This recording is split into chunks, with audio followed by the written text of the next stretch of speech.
হুগলি জেলার আরামবাগ মহকুমার ময়াল ইছাপুর গ্রাম ঠাকুরের ষোড়শ পার্ষদদের মধ্যে অন্যতম স্বামী রামকৃষ্ণানন্দ তথা শশী মহারাজের জন্মস্থান। মহাপুরুষের জন্মস্থান মহাপবিত্র, তাই সেখানে গড়ে উঠেছে রামকৃষ্ণ মঠ।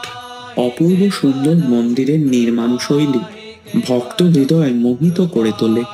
2009 সালের 3রা এপ্রিল পবিত্র রামনবমী তিথিতে মন্দিরের উদ্বোধন করেন শ্রীমৎ স্বামী আত্মস্থানন্দজি মহারাজ।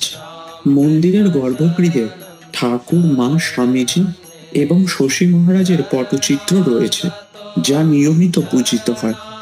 এই মঠে কিভাবে আসবেন, গেস্ট হাউসে রাত্রিবাস কিভাবে করবেন, সম্পূর্ণ তথ্য জানতে চাইলে চ্যানেলের নামের ঠিক নিচেই থাকা লিঙ্কটিতে ক্লিক করুন। ধন্যবাদ।